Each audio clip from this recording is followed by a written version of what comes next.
Hello বন্ধুরা, good morning good morning good morning. কেমন আছো তোমরা? সবাই ভালো আছো, আমিও খুব ভালো আছি। তো এখন আমি বানালাম চিড়ের পোলাও। হয়ে গেছে, যা যা দেওয়ার সব দিয়ে দিয়েছি, কাজু কিশমিশ আমার যা যা লাগে সব দিয়ে দিয়েছি। আমি আমার মতো করে বানিয়েছি, ওকে। আর এখানে ডিম সিদ্ধ বসিয়েছি, ছেলের জন্য ডিম সিদ্ধ হয়ে গেছে, ওকে এবার দেবো। আর বাইরে রোদ্দুর উঠেছে, প্রচুর কাজ। চলো করতে থাকি। এই দেখো, এখানে করেছি চিড়ের পোলাও, ছেলেকে দিয়েছি। আর এটা দিয়েছি, বলছে খেতে পারবো না। ও খাচ্ছে, তো দেখো বলছে খেতে পারবো না, কতদিন খাইনি। আর মিষ্টিটা ওর বাবা নিয়ে এসেছে, তো এটা হচ্ছে ছেলের জলখাবার। বলছে মা তোমার আর আমার এতেই হবে। এই যে স্নান টান করে চলে এসেছি, কারণ আজ হচ্ছে অমাবস্যা, দূর ব্যাংক কী বলে ওটাকে, অম্বুবাচী লাগবে। তো তার আগে পুজো সেরে ফেললাম। মাকে এর আগের দিন জেনেছিলাম, তো আমি ভাতের চাল টাল ধুয়ে সব রেডি করে রেখে গেছিলাম, তো ভাতটা বসিয়ে দিলাম। আর আমার পুচুর না শরীর ভালো নেই, মানে আমার টুকটুকির, ওর বাবা পুচু বলে, আমারও পুচু হয়ে যায়।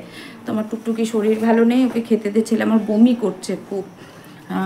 তো শুয়ে আছে চুপ করে। আমি এসিটা চালিয়ে দেবো এবার, ঠান্ডায় একটু শোক, মনে হয় কোথাও থেকে কিছু খেয়ে এসেছে কি জানি না, তো বমি করছে।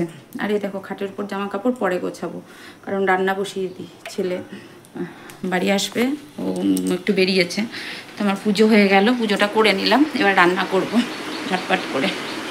আর এই যে খাটের ওপর এক গুচ্ছ জামা কাপড়গুলো গোছাতে হবে, ও ঘরে আছে। আজকে ছেলের কাচলাম, আর আমার কিছু বমি করে ফেলেছিল, সেগুলো পরিষ্কার করে একবার স্নান করে নিলাম। ছেলের আমার শরীর দেখে একটু নুন চিনি জল দেবো ছেলেকে। স্নান করে নিয়েছে, সকাল সকাল সব ঠাকুরদের পুজো দিলাম, আর ইয়েকে দিয়েছি। আর জানো তো কী হয়েছে, বাতাসা দিয়েছি আজকে ঠাকুরকে, তার কারণটা বলছি। কেন বাতাসে দিয়েছি তার কারণটা বলছি। আমি ফ্রিজে আম মিষ্টি এনে আলাদা করে ঠাকুরের জন্য আমার রাখা থাকে, সেখানে আমরা কোনো হাত দিই না। তো কালকে কি হয়েছে, হঠাৎ করে দেখছি ফ্রিজ বন্ধ হয়ে গেছে, ফ্রিজে ঠান্ডা হচ্ছে না, মানে কোনো কিছুই ইয়ে হচ্ছে না, ঠান্ডা হচ্ছে না। তো তারপরে সেগুলো মানে সব কিছু খাবার দাবার যা ছিল, মাছ ছিল, তরকারি ছিল, যা ছিল সমস্ত কিছু বের করে ফেলে আজকে ওই করতে গিয়ে আমার প্রচুর, তারপর ছেলে এসেছে কাছাকাছি করা, সেসব করতে গিয়ে না আজকে আর পারছি না, পেরে উঠছি না। তো এইসব করতে গিয়ে অনেকটাই দেরি হয়ে গেল।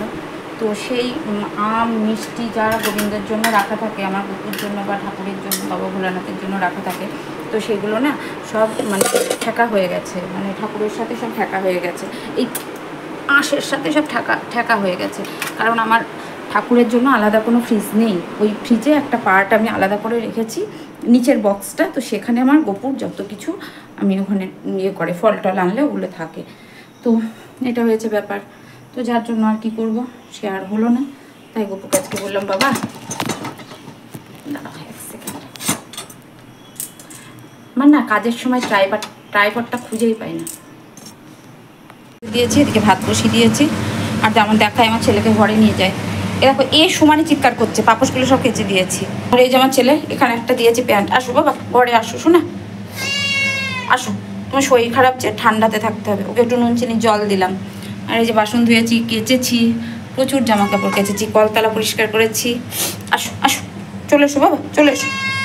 এই তুই কেন করছিস, তুই তো খেয়েছিস, প্রচুর শরীর খারাপ দেখছিস না, আমার টুকটুকি শরীর খারাপ।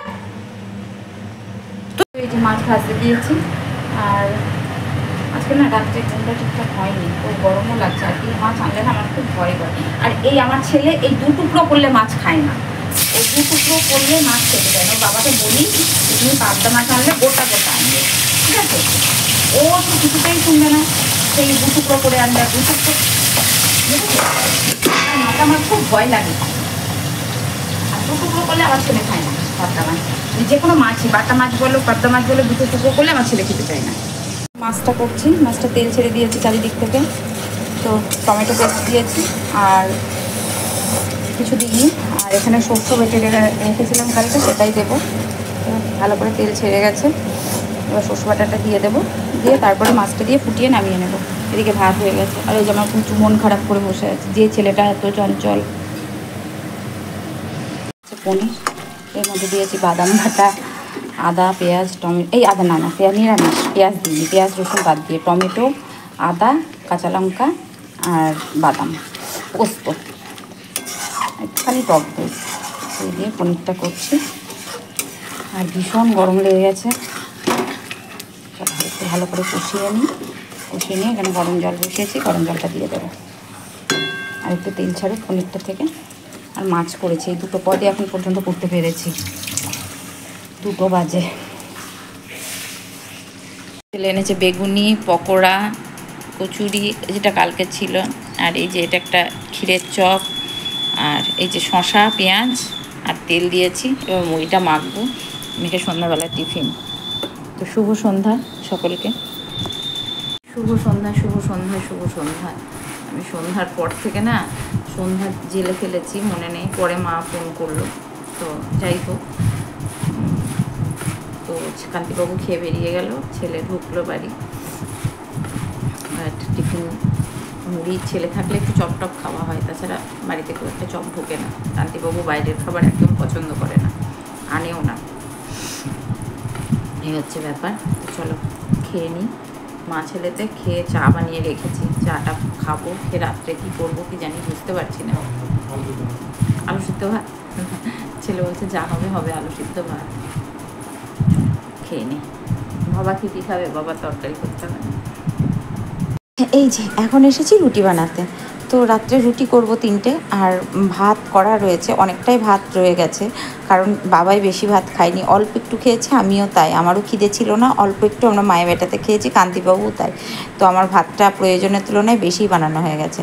আর ওখানে আমার বাসন দেখছো, বাসনগুলো গোছানো হয়নি, কারণ সন্ধ্যা থেকে আমার শরীরটা একটু খারাপ করছিল গরমের জন্য। তো চুপচাপ শুয়েছিলাম, ভালো লাগছিল না একেবারেই। আর ওদিকে একটা করে রুটি বানাচ্ছি, রুটিটা হতে একটু টাইম লাগছে, আর তার জন্য একটা করে বোতলে জল ভরে নিচ্ছি। বোতলগুলোও সব খালি হয়ে গেছে, এবার কি করব, একটা একটা করে কাজ তো করতে হচ্ছে। তো আমি রাত্রে বোতলগুলো ভরে রাখি, খালি বোতল নাকি রাখতে নেই, তো চেষ্টা করি। তো যথারীতি 3টে রুটি বানাইনি, 4টে রুটি বানিয়েছি, বলে 3টে রুটি নাকি বানাতে নেই, আগে জানতাম না, তো তারপর থেকে এখন 4টে করে রুটি বানাই। আর আমার ফ্রিজটা কি হচ্ছে জানি না, যাই হোক ফ্রিজটা ঠান্ডা হচ্ছে না। এই যে ফ্রিজের যে ভাইটা আসে আমার বাড়িতে, ওকে বলেছি, ও এসে সেরে দিয়ে যাবে। আর গরমে বন্ধু কি বলবো, আমি আর পারছি না। তো রান্না করব রাত্রে, তরকারি করব, আলু সয়াবিনের একটু কষা কষা মতো করব, কারণ দিনের যা ছিল, আজকে দিনে বেশি কিছু করতে পারিনি। ওই মাছের ঝাল করেছিলাম আর সর্ষে পোস্ত দিয়ে, আর হচ্ছে পনিরের তরকারি করেছিলাম, এই দুটোই করেছি আজকে দুপুরে, কারণ খুব গরম লাগছিল, প্রচুর কাজ ছিল, আর আমার পুচু একটু অসুস্থ ছিল, যার জন্য দুপুরে বিশেষ কিছু করতে পারিনি, ওই কটাই করেছিলাম। আর রাত্রে এখন আলু সয়াবিনের কষা করব, যেহেতু রাত্রের তরকারি, তো সব কিছু একসাথে দিয়ে দিলাম। প্রথমে কড়াতে তেল দিলাম, তারপর গোটা জিরে শুকনো লঙ্কা দিয়ে দিয়েছি, তারপরে আলুগুলো একটু ভেজে নিলাম, ভেজে নেওয়ার পর সয়াবিনটা দিয়ে দিলাম, একটু বেশি করেই তেল দিয়েছি, সয়াবিনটা দিয়ে ভালো করে কষিয়ে নিয়ে যে পাতাটা চিপে দিলাম, ওটা হচ্ছে পেঁয়াজ রসুন পেস্ট, ঠিক আছে। তো পেঁয়াজ রসুন পেস্টটা দিয়ে দিলাম, ওটা কিনে এনে রেখে দিয়েছে বাবাই, যখন রান্না করে তখন ওর জন্য। তা আমি ভাবলাম আজকে আর পেঁয়াজ রসুন করতে হবে না, মানে কাটতে পারছি না, তো পেস্টটাই দিয়ে দিলাম। তো দিয়ে তারপর জিরে গুঁড়ো, ধনে গুঁড়ো, সব নুন মিষ্টি সব কিছু দিয়ে মশলা, আমি যেহেতু ঢেকে ঢেকে কষাই, তো ঢেকে ঢেকেই কষাতে দিয়েছি। আর একদিকে বোতলে জল ভরছি। আর ওই যে সিঙ্কে রয়েছে কিছু বাসন, চায়ের বাসন, টিফিন খাওয়ার বাসন, সেগুলো তো প্রচুর থাকে, সেগুলো ধুতে হয়, তো সেগুলোই ওই যে ভিম জেল দিয়ে ঝটঝট করে ধুয়ে নিচ্ছি, আর ওদিকে রান্না করছি। 10 হাতে কাজ চলছে বন্ধু, তো গরমও লাগছে ভীষণ। আর রান্নাটা হয়ে গেলে তারপরে কাপড় চোপড় ছেড়ে গপুকে ঘুম পাড়াবো, তারপরে খাবার দাবার। আর এদিকে এনেছে চিড়ে, তো চিড়েটা আমার ঢালা হচ্ছে না, কারণ আমরা চিড়েটা খেতে খুব ভালোবাসি সকলেই। আমার ছেলে যেমন আজকে চিড়ের পোলাও বানিয়ে দিয়েছি, বলছে মা খুব ভালো হয়েছে। যাই হোক, কান্তিবাবুকেও চিড়ে দিই মাঝে মাঝে, তো এই জন্য। আর এই যে কী বলে ওটাকে, আর হ্যাঁ একটু পনিরের তরকারি ছিল, সেটা ওর মধ্যে দিয়ে ওটা গ্যাটিস করে দিয়েছি সয়াবিনটার মধ্যে, ঠিক আছে। তো এটাই হচ্ছে ব্যাপার। তো যত বাসন ছিল সব ধুয়ে নিয়েছি, ভাতটাও গরম করতে বসিয়ে দিয়েছি, আর জোর কদমে কাজ চলছে। ওদিকে গ্যাস ওভেনটা মুছে নিলাম, এদিকে ভাতটা গরম হচ্ছে, তো কড়াটা একবারও মেজে নিলাম, কারণ হাতে হাতে মাজলে না আমার মনে হয় যেন সুবিধে হয়। তো চলো, কাজকাম মোটামুটি সাবড়ে নিয়েছি, একটু কষা কষা করে তরকারি, আর একটু মাছ আছে, ওটা আর দেখালাম না। আর কান্তিবাবুর রুটি এখানে হয়েছে, এই যে রুটি আর ভাত আছে, ভাতটা গরম করতে দিয়েছে, ওখানে দই মিষ্টি যা কিছু সব রয়েছে।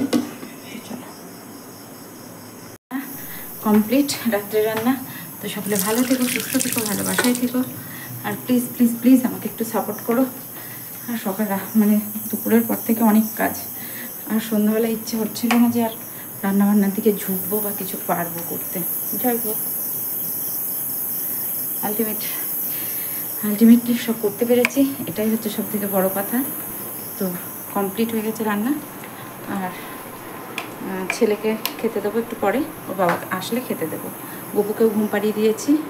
আর পারছিলাম না, বিশ্বাস করো বন্ধু, এত কষ্ট হচ্ছিল না, সন্ধ্যাবেলায় মনে হচ্ছিলো না যে আর পারবো, কিন্তু সবই করতে হয়েছে, সবই করেছি। বিছানাটা একটু ঝাড়বো, ঝেড়ে এবার শোবো। আর এগুলো ভিজে, এগুলো বাবুর। চলো, সবাই ভালো থেকো, সুস্থ থেকো, ভালোবাসায় থেকো। দেখা হচ্ছে নেক্সট ভিডিওতে। Ta-ta, good night, love you, love you.